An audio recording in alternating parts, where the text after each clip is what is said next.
좋은 아침입니다. 한 해를 하나님 말씀으로 저희들이 인도 받기 위해서 또 이제 신년 특별 큐티 진행하고 있습니다. 또 말씀 따라가면 반드시 주님께서 약속하신 그 약속의 말씀이 이루어질 줄 믿습니다. 여호수아서 6장 1절에서 11절 말씀입니다. 1절 이스라엘 자손들로 말미암아 여리고는 굳게 닫혔고 출입하는 자가 없었더라. 2절 여호와께서 여호수아에게 이르시되 보라 내가 여리고와 그 왕과 용사들을 내 손에 넘겨 주었으니 3절 너희 모든 군사는 그 성을 둘러 성 주위를 매일 한 번씩 돌되 엿새 동안 그리하라. 4절 제사장 일곱 양각 나팔을 잡고 언약궤 앞에서 나갈 것이며 일곱째 날에는 그 성을 7번 돌며 제사장은 나팔을 불 것이며 5절 제사장들이 양각 나팔을 길게 불어 그 나팔 소리가 너희에게 들릴 때에는 백성은 다 큰 소리로 외쳐 부를 것이니라. 그리하면 그 성벽이 무너져 내리리니 백성은 각기 앞으로 올라갈지니라 하시매. 자, 이제 여리고 성을 점령하는 일이 이제 기록이 되어 있습니다. 그런데 이때 여리고성은 이제 굳게 닫혀 있었습니다. 굳게 닫힌 여리고성은 사실 뭐 이전에는 이제 대부분 이제 공성전이고요. 또 성이 견고하면 그걸 난공불락이라고 하죠. 이게 뭐 해볼 방법이 없을 것입니다.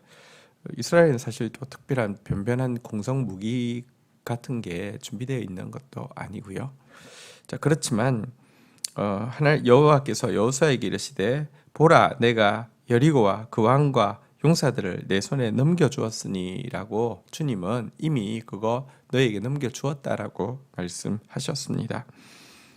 우리가 이 견고한 진과 같은 대적들과의 전투에 임할 때에 우리가 더 집중해야 되는 것은 그 성이 얼마나 견고한가, 얼마나 큰가, 얼마나 무장이 잘 되어 있느냐가 아니라 주께서 주신 말씀입니다. 그리고 주님께서 내 손에 넘겨주셨다라고 하면 승리의 확신을 가지고 나아가야 하는 것입니다. 주님의 말씀대로 될 것이기 때문에 그렇습니다. 자, 그러면서 주님께서 이제 그 성을 취하게 하시기 위해서 주시는 승리의 비결이 나오고 있는데요. 어떻게 보면 다소가 아니라 정말 인간적으로는 전혀 그 방법 같지 않은 방법으로 제시하고 있습니다. 모든 군사들이 성 주위를 7일 동안 매일 이제 한 바퀴씩 도는 겁니다. 근데 이제 마지막 제 7일 날은 하루 만에 7바퀴를 돌다가 7제사장이 7나팔을 길게 불면 한꺼번에 큰 소리를 외치는 것이었습니다. 이게 무슨 성을 함락시키는 방법이라고 할 수 있겠습니까? 그렇지만 이 하나님께서 제시하신 방법은 영적 전쟁에서 승리하는 데에 핵심적인 원리를 잘 담고 있습니다.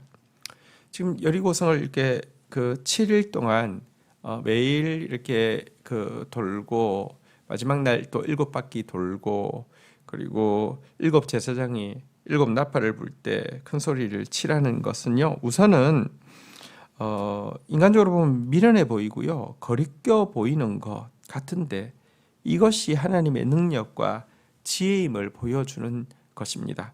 이것이 바로 십자가의 원리죠. 십자가는 미련해 보이고 거리끼어 보이는 것입니다. 이방인에게 미련해 보이고 유대인들에게는 거리끼는 것처럼 보이지만 하나님의 구원을 얻은 백성에게는 하나님의 능력이고 하나님의 지혜라고 했지 않습니까? 사실 여리고성을 이렇게 그 도는 이것 자체가 십자가로 승리하는 것임을 또 보여주는 것입니다. 또 여기에 7이라는 숫자가 계속 반복되어지고 있죠. 7은 온전수라고 하죠. 그러니까 이 일에는 온전한 믿음으로 나아가야 함을 보여주고요.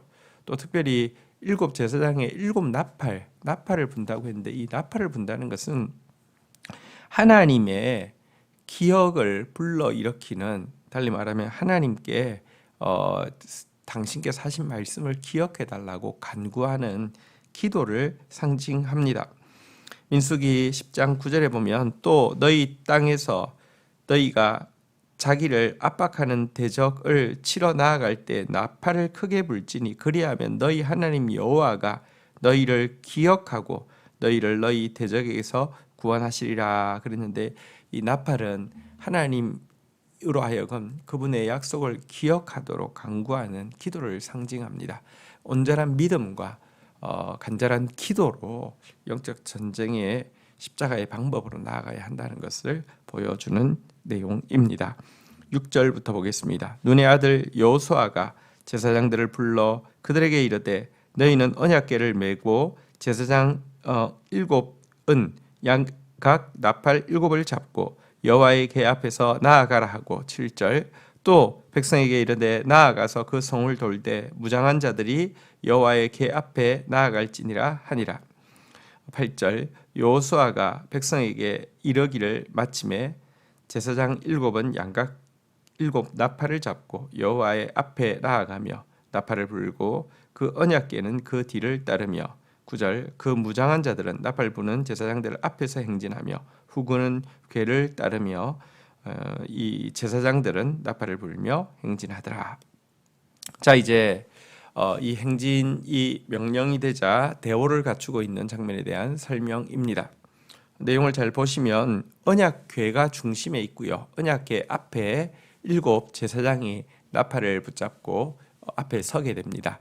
그리고 그 앞에 이제 소수의 무장한 병력이 서게 되고요. 언약궤 뒤쪽에 이제 본대가 쭉 일반 백성들이 다 서는 형태입니다. 그러니까 앞 보면 언약궤를 중심으로 전위대가 있고 이제 그 본진이 이렇게 그 후발대가 이렇게 있는 형태입니다. 무장한 병사들, 그리고 나팔을 쥔 제사장들, 그리고 언약궤, 그리고 뒤에 백성들 이렇게 나아가고 있는데요. 다시 말하면 이 행군에서 여호와의 언약궤가 그 대오의 중심을 차지하고 있음을 보여주고 있습니다. 하나님의 군대는요, 하나님의 말씀을 중심에 두어야지만 이 승리하는 행진을 할 수 있음을 보여주는 것입니다. 올해도 우리가 하나님의 말씀을 우리의 중심에 두고 나아가면 반드시 약속은 이루어질 것이고 반드시 승리하게 될 것입니다. 그리고요, 여호수아는 이제 이 행진에 참여하는 백성들에게 한 가지 주의사항을 주고 있는데요. 10절, 11절 내용입니다. 여호수아가 백성에게 명령하여 이르되 너희는 외치지 말며 너희 음성을 들리게 하지 말며 너희 입에서 아무 말도 내지 말라. 그리하다가 내가 너희에게 명령하여 외치라 하는 날에 외칠지어다 하고, 11절 여호와의 궤가 그 성을 한 번 돌게 하고 그들이 진영으로 돌아와서 진영에서 자니라. 자, 그런데 이제 이 언약궤를 따라가는 후발대의 백성들에게 명령한 내용입니다. 너희는 외치지 말며 너희 음성이 들리게 하지 말며 너희 입에서 아무 말도 내지 말라. 그러니까 무슨 소리 지르지도 말고 옆 사람한테 너의 목소리 들리게도 하지 말고 입 밖으로 아무 말도 내지 말라, 이렇게 이야기했습니다. 왜 그랬을까요? 왜 이렇게 절대적인 침묵을 그들에게 7일 동안 명령하셨을까요? 이것은 여러분들 그 하나님의 말씀, 언약궤가 말씀을 상징하는데 말씀에 제일 방해되는 것은 다른 게 아니라요, 우리의 말입니다. 말씀과 말의 전쟁입니다. 하나님의 말씀이 크게 들리려고 하면 우리의 말이 작아져야 하고요. 우리의 말이 커지면 또 내 옆 사람 이웃의 말이 크게 들리면 하나님의 말씀은 사라지게 되어 있습니다. 그래서 이 말씀에 집중하게 하기 위해서 이 말을 침묵하게 하고 있는 것입니다. 인간의 말 대신에 하나님의 말씀만 들려야 합니다. 왜냐고 하면 이 전쟁은 우리의 전쟁이 아닙니다. 하나님의 전쟁입니다. 여호와께서 너희를 위해서 싸우시리니 너희는 가만히 있을지니라. 하나님의 전쟁에서 우리가 해야 할 것은 하나님의 말씀이 다스리도록 우리의 말을 가만히 있게 하는, 침묵하게 하는 것입니다. 사실 한번 생각해 보십시오. 우리의 말이요, 그러면 그래도 뭐 좋은 말 하고 가면 안 돼? 이렇게 생각할 수 있는데요. 인간은 정말 생각보다 뭐랄까요? 본능 속에 불평과 또 의심과 또 이런 것들이 가득 차 있습니다. 본능입니다. 이야기하면서 여러분 말이 제일 처음에는 그런 의도가 아니었다 하더라도 돌면서 뭐 이렇게 이야기할 수 있겠죠. 이게 뭐 하는 짓이야? 이렇게 이야기하면 옆 사람이 웃으면서 그러게 말이야. 이렇게부터 시작해가지고요. 불평이 나오고 그리고 다리 아파 죽겠네. 뭐 이런 식으로부터 시작해가지고 언제까지 한대? 조금 지나면 돌아간 거 아니야? 꼭 이렇게 된다니까요. 이 불평이 또 불신앙이 되고요. 그리고는요 반역이 되고요. 이거 이번에 이대로 있어서는 안 돼. 이 여호수아 믿고는 우리 다 몰살해. 이거 뒤집어야 돼. 누구 없어? 뭐 이런 식으로 꼭 나오게 되어 있습니다. 그래서요, 여러분 주님의 말씀이 더 커지기 전에는 말하지 않는 것이 지혜이고요. 주님의 말씀이 다스린 사람이 말하고, 그래서 여호수아 같은 사람, 갈렙 같은 사람이 말하는 말이 크게 들리는 공동체가 지혜로운 공동체인데요. 이상하게도 참 인간의 말이 여러분 이렇게 불신앙의 말, 불순종의 말, 또 불만족의 말, 거역의 말, 이런 말들이 여러분들 훨씬 더 영향력을 끼치기가 쉽습니다. 믿음의 말, 감사의 말, 순종의 말보다 이런 말들이 우리 본성에 훨씬 와닿습니다. 왜냐하면 우리가 다 죄인이기 때문에 그렇습니다. 그래서 하나님의 일 앞에서, 특별히 하나님의 영적인 전쟁 앞에서는요, 침묵하는 것이 지혜입니다. 이 한 해 시작입니다. 우리 시작할 때부터 첫 단추부터 바르게 채우는 저와 여러분들이 되기를 주의 이름으로 축원드립니다. 주신 말씀 붙잡고 기도하며 나가도록 하겠습니다. 주님, 우리 앞에 대적이 아무리 견고하다 할지라도 주님의 약속의 말씀을 더 크게 붙잡고 승리의 확신을 가지고 올 한 해의 첫걸음을 내디딜 수 있도록 은총을 베풀어 주시기를 간절히 간구하고 소원합니다.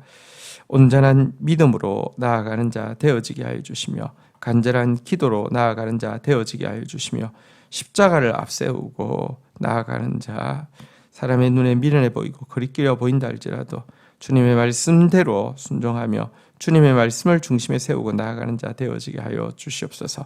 주님의 말씀을 가장 크게 방해하는 것이 나의 말임을 고백합니다. 나의 불신앙의 말, 불순종의 말, 불만족의 말들, 거역의 말들, 이 나를 주장하지 않고 우리를 주장하지 않도록 주의 말씀이 저를 1년 내내 우리 공동체를 온전히 주장하는 한 해가 되어지기를 간절히 간구하고 소원합니다. 예수 그리스도의 이름으로 기도 올립니다. 아멘.